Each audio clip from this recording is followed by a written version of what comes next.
March 13 വ്യാഴാഴ്ച.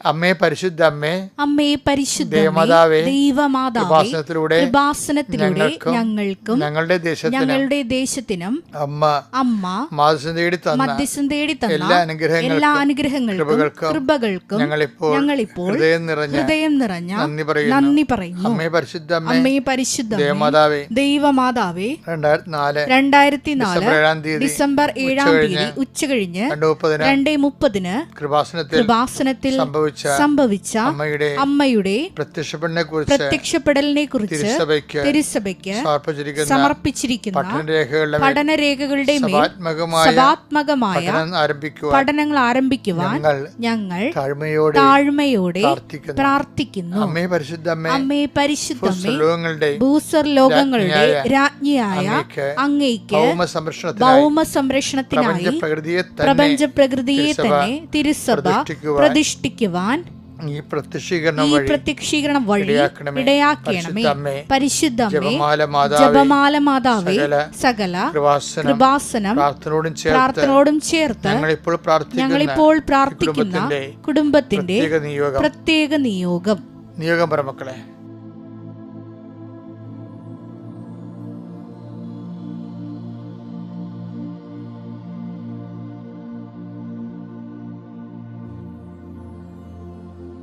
അമ്മയുടെ പ്രത്യക്ഷീകരണത്തിന്റെ ഈ അനുഗ്രഹവേളയിൽ ഞങ്ങൾക്ക് സാധിച്ചു തരുവാൻ കനിയണമേ. ആമേൻ. വിശ്വാസ പ്രമാണം.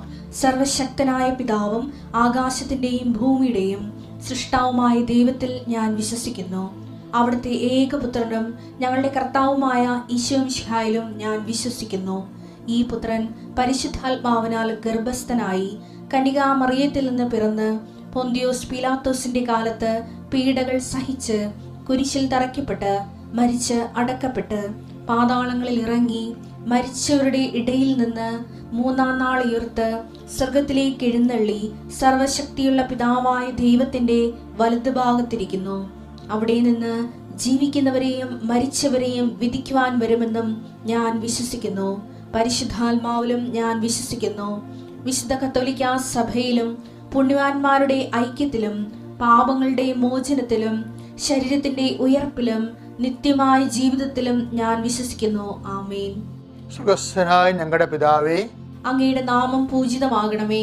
അങ്ങയുടെ രാജ്യം വരണമേ. അങ്ങയുടെ തിരുമനസ് സ്വർഗത്തിലെ പോലെ ഭൂമിയിലും ആകണമേ. അന്നു വേണ്ടുന്ന ആഹാരം ഇന്ന് ഞങ്ങൾക്ക് തരണമേ.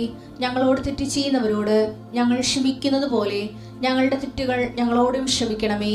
ഞങ്ങളെ പ്രലോഭനത്തിൽ ഉൾപ്പെടുത്തരുതേ, തിന്മയിൽ ഞങ്ങൾ രക്ഷിക്കണമേ. ആമേൻ. നന്മ നിറഞ്ഞ മറിയമേ, സ്വസ്തി. കർത്താവ് അങ്ങയുടെ കൂടെ സ്ത്രീകളിൽ അങ്ങ് അനുഗ്രഹിക്കപ്പെട്ടവളാകുന്നു. അങ്ങയുടെ ഉദരത്തിൻ ഫലമായി ഈശോ അനുഗ്രഹിക്കപ്പെട്ടവനാകുന്നു. പരിശുദ്ധ മറിയമേ, തമ്പുരാന്റെ അമ്മേ, പാപികളായ ഞങ്ങൾക്ക് വേണ്ടി ഇപ്പോഴും ഞങ്ങളുടെ മരണസമയത്തും തമ്പുരാനോട് അപേക്ഷിക്കണമേ. ആമേൻ. എൻ്റെ പ്രിയപ്പെട്ടവരെ, ഇന്ന് വ്യാഴാഴ്ച നമ്മൾ അനുദിന അനുഗ്രഹ പ്രാർത്ഥനയിലേക്ക് പ്രവേശിക്കുകയാണ്. അനുദിനമുള്ള അനുഗ്രഹം ലഭിക്കുന്നതിന് വേണ്ടി കർത്താവ് സജ്ജീകരിച്ച ഒരു വലിയ ദൈവശുശ്രൂഷയാണിത്. എല്ലാവർക്കും 5:30 മണിക്ക് എഴുന്നേറ്റിട്ട് അച്ഛനോട് ചേർന്ന് പ്രാർത്ഥിക്കാൻ കഴിയുകയും ഇന്നത്തെ നമ്മുടെ ജീവിതത്തിൻ്റെ ഭാരങ്ങൾ പരിശുദ്ധ അമ്മയുടെ മാധ്യസ്ഥത്തിൽ ഈശോനെ ഏൽപ്പിക്കാൻ പറ്റുന്ന വലിയ സമയമാണ്. അതുകൊണ്ട് തന്നെ ആവശ്യത്തോടും സന്തോഷത്തോടും കൂടെ വേണം ഇതിൽ പങ്കെടുക്കാൻ. കർത്താവേ, നിന്റെ വിശുദ്ധ പൗരോഹിത്യത്തെ മഹത്വപ്പെടുത്തണമേ. കർത്താവേ, സഭയിലുള്ള സാന്നിധ്യം പ്രകടമാക്കണമേ. 39 വർഷം ഞാൻ അർപ്പിച്ച കുർബാനയുടെ യോഗ്യതയാൽ കൃപാസ്ഥാനത്താറെ ജീവനോടെ പ്രത്യക്ഷപ്പെട്ട മാതാവിൻ്റെ മാധ്യസ്ഥത്താൽ ആ പ്രത്യക്ഷീകരണത്തിൻ്റെ അടിസ്ഥാനത്തിൽ കൃപാസനത്തിൽ നടന്ന 10,000 ആരാധന ശക്തിയാൽ കൃപാസ്ഥാനത്താറയിൽ നിന്ന് അർദ്ധങ്കിലേക്ക് നടത്തിയിട്ടുള്ള ലക്ഷക്കണക്കിന് മനുഷ്യർ പ്രാർത്ഥിച്ച കോടിക്കണക്കിന് ജപമാലയുടെ ആസ്തിയാൽ അങ്ങയുടെ മക്കൾക്ക് വേണ്ടി പ്രാർത്ഥിക്കുന്നു. കർത്താവേ, ഇന്ന് പരീക്ഷ എഴുതുന്ന കുഞ്ഞുങ്ങളുണ്ട്, പഠിച്ചുകൊണ്ടിരിക്കുന്ന മക്കളുണ്ട്, മത്സര പരീക്ഷകൾ, യോഗ്യതാ പരീക്ഷകളിൽ ഏർപ്പെട്ടിരിക്കുന്ന മക്കളുണ്ട് ഈശോയെ. അങ്ങനെ റിസൾട്ട് പ്രതീക്ഷിക്കുന്ന മക്കളുണ്ട് ഈശോയെ. റിസൾട്ട് വന്നിട്ട് റീവാലുവേഷന് കൊടുക്കണോ വേണ്ടയോ എന്നൊക്കെ പറഞ്ഞ് കൺഫ്യൂഷൻ അടിച്ചിരിക്കുന്ന മക്കളുണ്ട് ഈശോയെ. അവർക്കെല്ലാം വ്യക്തതയുടെ വെളിച്ചം കൊടുക്കണമെന്ന് പ്രാർത്ഥിക്കുന്നു ഈശോയെ. ഈശോ നിൻ്റെ വിശുദ്ധ പൗരോഹിത്യത്തെ മഹത്വപ്പെടുത്തുന്ന കർത്താവേ, ജീവിത മാർഗങ്ങൾക്ക് വേണ്ടി രാവിലെ ധൃതിയായിട്ട് പോകുന്നവർ, കൈത്തൊഴിൽ ചെയ്യുന്നവരുണ്ട് ഈശോയെ, ജോലിക്ക് പോകുന്നവരുണ്ട് ഈശോയെ, അധ്യാപകരുണ്ട് ഈശോയെ,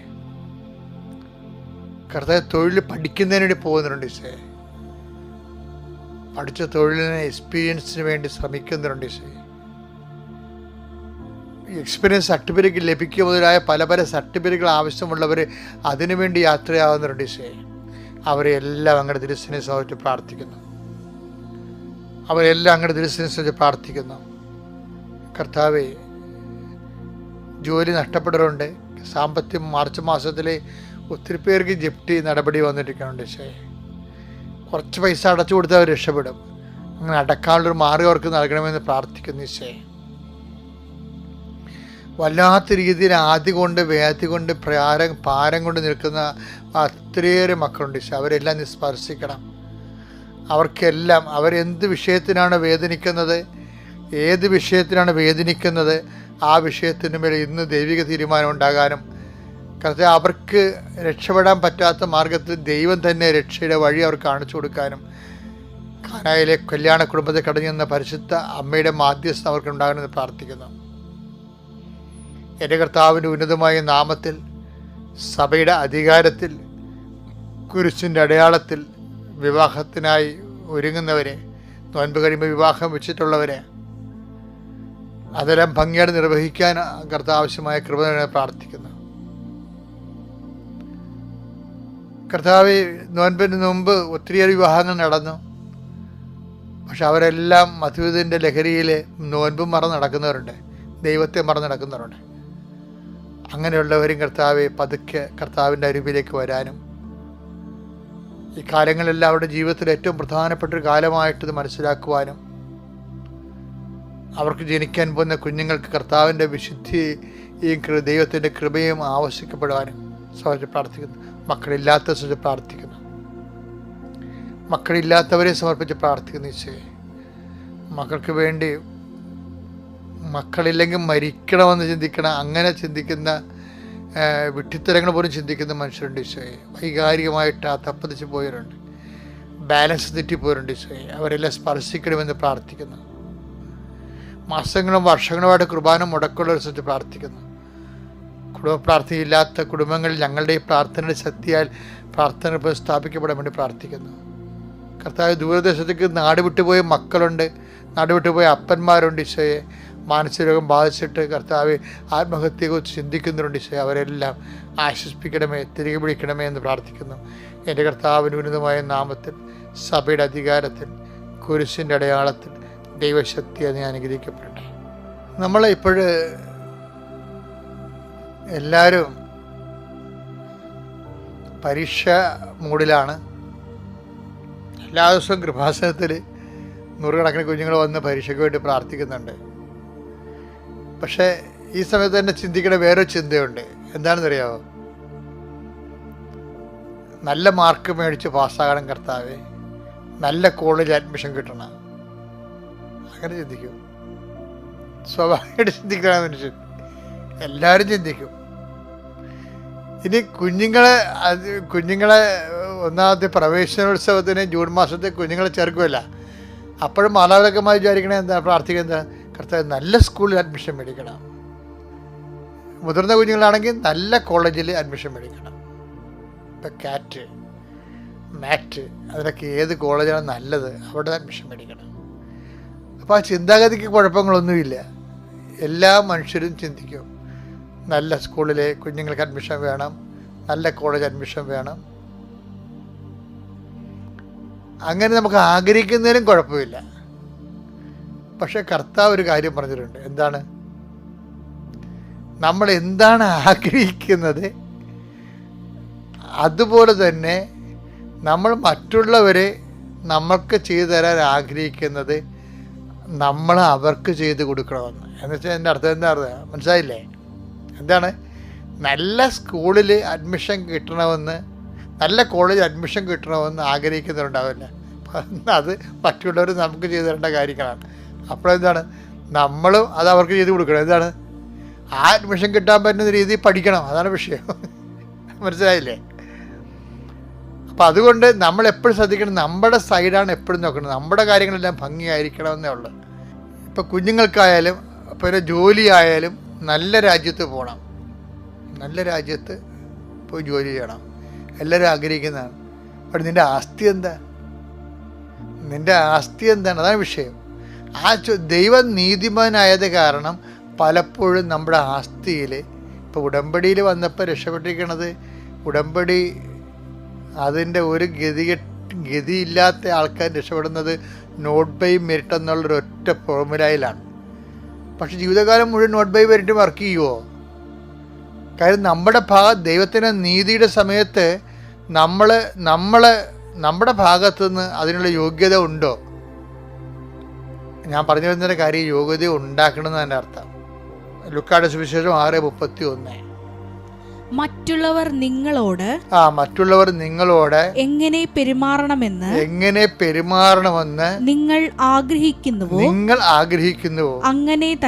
അങ്ങനെ തന്നെ നിങ്ങൾ അവരോടും പെരുമാറുവിൻ. അപ്പം ഇത് ഈ തിയറിയാണ്. ഇത് ഗോൾഡൻ റൂൾ എന്ന് പറയും. ഗോൾഡൻ റൂൾ ജനറലൈസ് ചെയ്ത് കഴിയുമ്പോൾ നമുക്ക് മനസ്സിലാകും നമ്മൾക്ക് അർഹത ഉള്ളവർക്ക് കൂടുതൽ നമുക്ക് കിട്ടിയിരിക്കണമെന്ന് പറയുന്നത്. എന്നാൽ അതിന് നമ്മൾ നന്ദി പറഞ്ഞിട്ടുണ്ടാ? ഇല്ല. അങ്ങനെ കിട്ടിക്കഴിയുമ്പോൾ നമ്മുടെ കേമത്വമായിട്ട് നമ്മൾ കൊട്ടിക്കൊഴിക്കുകയും ചെയ്യും, ദൈവത്തിനെ മാറ്റി നിർത്തുകയും ചെയ്യും. ഒരു കാര്യം എൻ്റെ സഹോദരൻ മനസ്സിലാക്കേണ്ട കാര്യം, ദൈവത്തിന് കൊടുക്കേണ്ട മഹത്വം ഏതെങ്കിലും കാലത്ത് അത് കൊടുക്കാതെ ഇരുന്ന് കഴിഞ്ഞാൽ അത് ഒരു ആധ്യാത്മികമായ കടമായി മാറും. അതിൻ്റെ പരിധി വിഷയം പിന്നെ ഒരു വിഷയം ജീവിതത്തിൽ ഉണ്ടാകുമ്പോൾ ദൈവാനുഗ്രഹം പ്രാപിക്കുന്നതിന് അത് തടസ്സമായി വരും. എപ്പോഴും അപ്പം ദൈവത്തിന് കൊടുക്കാനുള്ള ദൈവത്തിനും സീസറിന് കൊടുക്കാനുള്ള സീസറിനും കർത്താവിൻ്റെ തീരുമാനമാണ് ഇതെല്ലാം കർത്താവിൻ്റെ ഗോൾഡൻ റൂൾസാണ്. Take the word of God. Mathayi 22:21. സീസറിനുള്ളത് സീസറിനും ദൈവത്തിനുള്ളത് ദൈവത്തിനും കൊടുക്കുക. അപ്പം നന്ദി എന്താണ്? 10 പേരല്ലേ സുഖപ്പെട്ടത്? 9 പേര് എവിടെയെന്ന് ചോദിക്കുമ്പോൾ എന്താണ്? ആ 9 പേരും ദൈവത്തിനുള്ളതാണ്. എന്താണ്? ദൈവം കൊടുത്തതാണ്. അവൻ്റെ അർഹതയ്ക്ക് അപ്പുറത്ത് കൊടുത്തിരിക്കുന്ന അനുഗ്രഹമാണ്. അപ്പോൾ ദൈവത്തോട് എന്താണ്? നന്ദി പറയണം. അപ്പോൾ ദൈവത്തോട് നന്ദി പറയാത്ത എന്താണ് ആൾക്കാർ? തങ്ങളുടെ കേമത്വം കൊണ്ടാണ് അത് നേടിയെന്നുള്ള അവബോധ മനസ്സിൻ്റെ അഹംഭാവങ്ങളാണ് വരുന്നത്. അതുണ്ടാവാതിരിക്കാൻ പ്രത്യേകം ശ്രദ്ധിക്കണം. ദൈവത്തിന് കൊടുക്കണം. ഓരോ കാര്യം എടുക്കുമ്പോൾ പകുതി മുക്കാൽ, ഇപ്പോൾ എൻ്റെയൊക്കെ ജീവിതത്തിൽ പകുതി മുക്കാലും ദൈവത്തിൻ്റെതാണ്. എന്താ കാര്യത്തിൽ എനിക്ക് എൻ്റെ കപ്പാസിറ്റിയെക്കുറിച്ച് നല്ലോണം അറിയാം. പിന്നെ ഞാൻ കുറേ അധ്വാനിക്കും. പക്ഷെ അധ്വാനിക്കുമെന്ന് പറഞ്ഞു കഴിഞ്ഞാൽ അതൊക്കെ ഫലമണിക്കണ കഴിഞ്ഞ ടോക്കിൽ നമ്മൾ കണ്ടില്ലേ, അത് ദൈവമാണ്. അവൻ ചെയ്തതെല്ലാം അവിടുന്ന് ശുഭമാക്കുകയും ചെയ്തു എന്ന് പറഞ്ഞില്ലേ. അപ്പം ശുഭമാക്കണത് ആരാണ്? നമുക്ക് ചെയ്യാനേ പറ്റത്തുള്ളൂ. ശുഭമാക്കണത് ആരാണ്? ദൈവമാണ്. അപ്പം ആ ഒരു ബോധത്തിൽ എല്ലാ സമയത്തും ദൈവത്തിനെക്കുറിച്ച് ഓർക്കാനും ദൈവത്തിൻ്റെ സ്പേസ് നോക്കിയിട്ട് അവിടെ കയറി നമ്മൾ കരുക്കൾ വെക്കരുത്. മനസ്സിലായില്ല? അത് ദൈവത്തിൻ്റെ സ്പേസാണ്.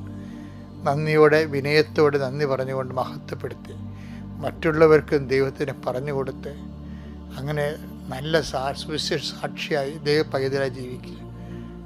കർത്താവ് നിന്നെ അനുഗ്രഹിക്കട്ടെ.